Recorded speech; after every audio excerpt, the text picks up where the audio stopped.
మీ జాతకం ఎలా ఉంటుందో తెలుసుకోండి. వెంటనే జేకేఆర్ గురుగారి అపాయింట్మెంట్ తీసుకోండి. హలో అండి, నమస్తే. నేను మీ హరిత అక్కల, emotional wellness coach and motivational speaker. Welcome back to Suman TV. మనలో చాలా మందికి పొద్దున లెగిస్తే టింగ్ టింగ్ టింగ్ టింగ్ టింగ్ అందరినీ అనట్లేదు అండ్ తప్పు కూడా అనట్లేదు, రైట్? మీకు డోపమైన్ గురించి నేను ఇప్పటికే చాలాసార్లు చెప్పాను. మనకి షార్ట్స్ ఎక్కువ చూడటం వల్ల మన బ్రెయిన్లో ఇమ్మీడియట్గా ట్రాన్సిషన్ జరుగుతుంది. ఒక వీడియో చూస్తాము, ఆ వీడియోలో జాలేస్తుంది, అయ్యో అన్నం లేదే, అయ్యో చెయ్యి విరిగిపోయిందే అన్న జాలి, దయ, కరుణ వచ్చిన వెంటనే ఇమ్మీడియట్ నెక్స్ట్ దాంట్లో కసా అని ఎవడన్నా ఎక్స్పెరిమెంట్ చేసినట్టు లేకపోతే ఎవడన్నా చంపుతున్నట్టు వీడియో చూసాం, కోపం వచ్చేస్తుంది. ఇమ్మీడియట్గా వెంటనే ఇంకొక షాట్లో ఓకే ఇంకేదన్నా ప్లాంట్స్ చూసాము లేకపోతే గ్రీనరీ చూసాము, వాళ్ళు పలానా నేను మొక్కను పెట్టానని అన్నారు, మనకి ఎలా అనిపిస్తుంది? వావ్ మొక్కలంట అనిపిస్తుంది. ఇమ్మీడియట్గా మళ్ళీ నెక్స్ట్ దాంట్లో ఏదన్నా సెలబ్రిటీ వచ్చి పలానా సెలబ్రిటీతో విడిపోయారు, సో అయినా కానీ ఈవిడ రివెంజ్ తీర్చుకున్నట్టుగా పలానా లాగా డ్రెస్ ఇలా కట్ చేసుకొని పెట్టుకున్నారు, కరెక్టే చేసింది అన్న ఒపీనియన్ వస్తుంది. లేకపోతే ఒక జడ్జిమెంట్, ఈ అమ్మాయికి ఇలా అవ్వాల్సిందే అన్న జడ్జిమెంట్ అయినా వస్తుంది. నెక్స్ట్ ఇమీడియట్గా ఇంకొక దాంట్లో, అంటే మీ షార్ట్స్ మీరు ఇలా అన్న ప్రతిసారి మీ ఎమోషనల్ లెవెల్ ఏంటి, రైట్? ఒక దాంట్లో కైండ్నెస్, ఒక దాంట్లో కోపము, ఒక దాంట్లో పీస్ అండ్ బ్లెస్, ఇంకో దాంట్కి రాగానే కసి, కోపం, జడ్జ్మెంటు. అంటే మనకి క్రియేటివిటీ అన్నది భగవంతుడిచ్చిన అద్భుతమైన శక్తి, రైట్? కానీ సపోజ్ ఫ్రెండ్స్ కలిసారు అనుకోండి. కానీ ఇంకొకటి కేసు కూడా చెప్తాను. సపోజ్ మీరు చాలా రోజులతో ఫ్రెండ్స్ని కలిసారు, నీ ఇన్స్టాగ్రామ్ ఐడి చెప్పు అన్నారు. సపోజ్ జస్ట్ ఎక్స్పెరిమెంట్, ఓకేనా? జస్ట్ ఊహించుకోండి. సపోజ్ వాళ్ళ ఇన్స్టాగ్రామ్ వాళ్ళ అకౌంట్ హ్యాండిల్ చెప్పారు, మీరు వెంటనే ఓపెన్ చేశారు ఫోను, ఫాలో కొట్టారు. నేను నీకు కూడా రిక్వెస్ట్ పంపించినా నువ్వు కూడా ఫాలో కానీ కొట్టారు. నెక్స్ట్ మినిట్ ఏమవుతుంది? మీ క్యూరియాసిటీ డెవలప్ అవుతుంది కదా, డెఫినెట్గా వస్తుంది. అది ఒక బ్యూటిఫుల్ ఎమోషన్, క్యూరియాసిటీ. ఏంటి వాళ్ళు ఏ స్టాండర్డ్లో ఉన్నారు, వాళ్ళ లైఫ్ స్టైల్ ఎలా ఉంది, అప్పుడెప్పుడో అలా ఉన్న మనిషి ఇప్పుడు ఎలా ఉంది, అసలు తాను ఏం చేస్తోంది లేకపోతే ఏం చేస్తున్నాడు అని మన క్యూరియాసిటీ స్టార్ట్ అవుతుంది కదా.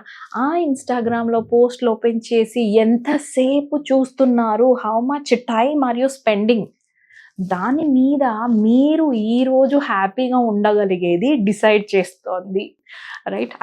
అర్థమవుతుందని నేను అనుకుంటున్నాను. I hope you are getting my point, right? So ఇక్కడ ఏం చెప్తున్నానంటే, క్రియేటివిటీ అన్నది దేవుడిచ్చిన అద్భుతమైన వరం మనిషికి. మనకి యానిమల్స్కి డిఫరెన్స్ ఏంటి? మనలో ఒక క్రియేటివ్ పవర్ ఉంది, ఓకే? మనలో ధైర్యం చేసి అడుగు వేసే మనకి ఛాన్స్ ఉంది.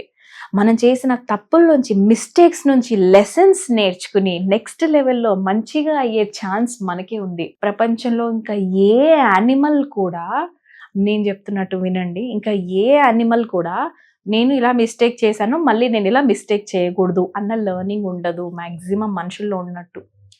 మనిషిలో అద్భుతమైన క్రియేటివిటీ వాళ్ళకు కూడా ఉంటే ఈ పాటికి యానిమల్స్కి అవి కూడా ఇలా ఎన్నో క్రియేట్ చేసుకొని కమ్యూనిటీస్ తయారు చేసుకొని వేరేలాగా ఉండేవి కదా.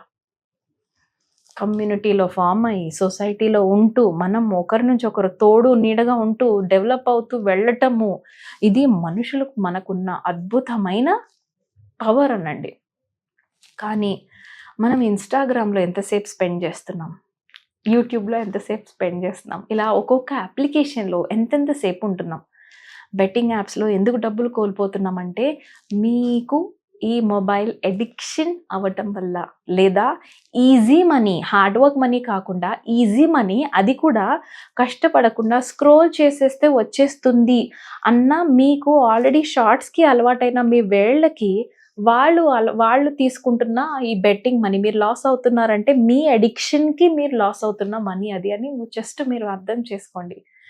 బెట్టింగ్స్లో డబ్బులు కోల్పోయి చాలామంది చనిపోయిన ఫ్యామిలీస్ ఉన్నాయి, లేదా గొడవపడి విడిపోతున్న ఫ్యామిలీస్ ఉన్నాయి, లేదా ఒకరినొకరు కొట్టుకుంటున్న ఫ్యామిలీస్ ఉన్నాయి. ఎందుకంటే ఈ ఫినాన్సెస్ నాకు చెప్పకుండా నువ్వు ఎందుకు ఇంత డెసిషన్ తీసుకున్నావు అని, నేను ఇంత కష్టపడుతుంటే ఆయన అక్కడ డబ్బులు వేస్ట్ చేస్తున్నాడు అన్న ఆడవాళ్ళు ఉన్నారు, రైట్? సో ఈ బెట్టింగ్స్ నుంచి అసలు పొద్దున లెగిస్తేనండి నేను ఒకటి అడుగుతాను, మనం ఓపెన్ చేస్తే సోషల్ మీడియాలో పోనీ కనీసం మన ఫ్రెండ్స్వి చూస్తున్నాం, మన చుట్టాలవి చూస్తున్నాం అంటేనన్నా ఇంత రీజనింగ్ ఉంది.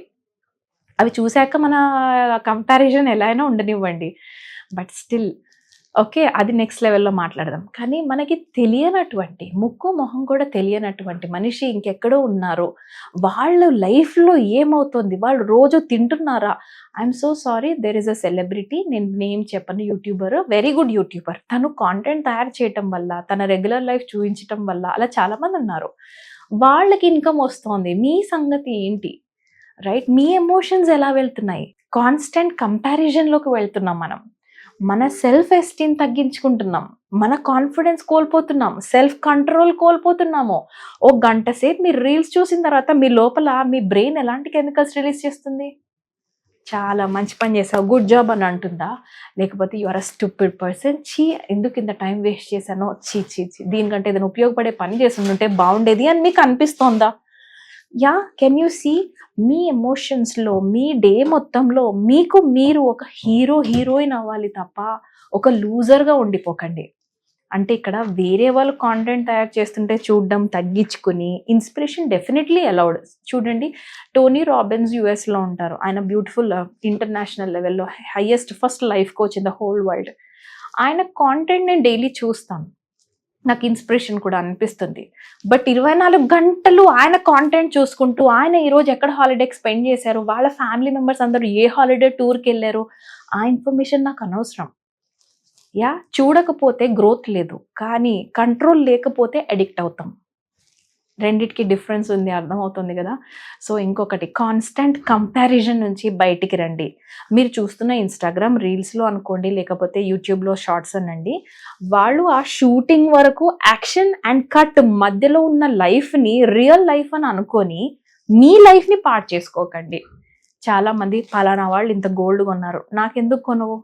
పలానా వాళ్ళు ఇల్లు కొనుక్కున్నారు, 3 బెడ్రూమ్ ఫ్లాట్, 5 బెడ్రూమ్ ఫ్లాట్, నువ్వెందుకు సింగిల్ బెడ్రూమ్ ఫ్లాట్ అయినా కొనవు? మీ థాట్స్ ఎలా వస్తున్నాయో తెలుసా? కాన్స్టెంట్ కంపారిజన్ వల్ల.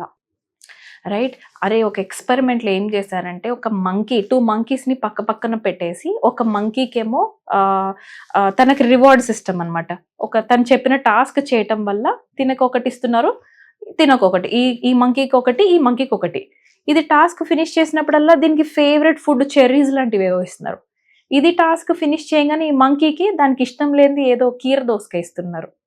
దీనికి ఆ కీర చూడంగానే టేస్ట్ చూసింది, ఇసిరేసింది. సెకండ్ టైం తిను ఎక్స్పెరిమెంట్ చేసింది ఈ మంకీ, చేయగానే దానికి మంచి స్వీట్ దొరికింది, అది ఎంజాయ్ చేస్తుంది. అది చూస్తుంది కాన్స్టెంట్గా, ఈ మంకీ అబ్జర్వ్ చేస్తుంది. ఆ మంకీ ఏం చేస్తుంది, నేనేం చేస్తున్నాను మిస్టేక్, నాకు ఎందుకు ఆ రివార్డ్ రావట్లేదు అని. ఈ మంకీ ఏం చేసింది, మళ్ళీ తిరిగి ఆగేది కొట్టి ఆ స్టోన్ని నేను కరెక్ట్ స్టోనే పెడుతున్నానా లేదా, టాస్క్ ఫినిష్ చేస్తున్నానా లేదా అని చూసి మరీ తీసుకెళ్ళి అక్కడ పెట్టింది. తిరిగి వచ్చి ఆ అమ్మాయిని అడిగితే ఆ అమ్మాయి మళ్ళీ తిరిగి ఇవ్వకి కీర దోసకాయ ఇచ్చింది. ఆ కీర చూడంగానే ఈ మంకీకి ఎంత కోపం వచ్చిందంటే, ఇస్తున్న మొహం మీద ఇసిరింది ఆ కోతి. ఈ ఎక్స్పెరిమెంట్లో వాళ్ళు ఏం చెప్పారు అని అంటే, కంపారిజన్ ఉంటుంది. 2 మంకీస్ 2 సేమ్ టాస్క్లు చేసినా కూడా నాకు ఆ రివార్డ్ దొరకట్లేదు, ఎందుకు నేను ఎంత ఎఫర్ట్ పెట్టున్నా కూడా అన్నది కోపం ఈ మంకీకి వచ్చి ఇమ్మీడియట్గా అదే ఇసిరిందంటే, వీఆర్ హ్యూమన్ బీయింగ్స్, మనం మచ్ ఎఫిషియంట్ దాన్ మంకీస్. అవునా కదా? మనం ఇంకా క్రియేటివ్, మనం ఇంకా పవర్ఫుల్, మనం ఇంకా కావాలనుకుంటే మన ఎఫిషియన్సీని యూజ్ చేసుకొని మనకే కాదు ఒక సొసైటీని సైతం మార్చగలం, మన దేశాన్ని సైతం మార్చగలం మన పవర్ఫుల్ ప్లేసెస్కి వెళ్తేనే. రైట్?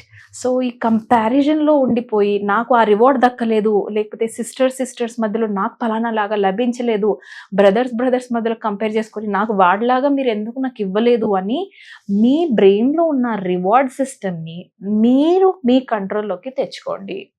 వేరే ఎవరో వచ్చి మీకు రివార్డ్ ఇవ్వనవసరం లేదు. మీరు మీ రోజు మొత్తంలో 5 టాస్క్స్ పెట్టుకోండి. 1 2 3 4 5 టిక్స్ కొట్టిన తర్వాత మీకంటూ మీరు ఒక రివార్డ్ పెట్టుకొని ఇవ్వండి. ఆ గిఫ్ట్ మీకు మీరు ఇవ్వండి.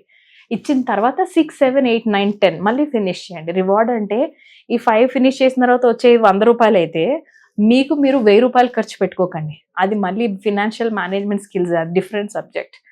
Right? But reward your self. మీకు మీరు మంచి రివార్డ్స్ ఇచ్చుకుంటూనే హ్యాపీగా ఉండండి, చుట్టుపక్కల వాళ్ళని హ్యాపీగా ఉంచండి.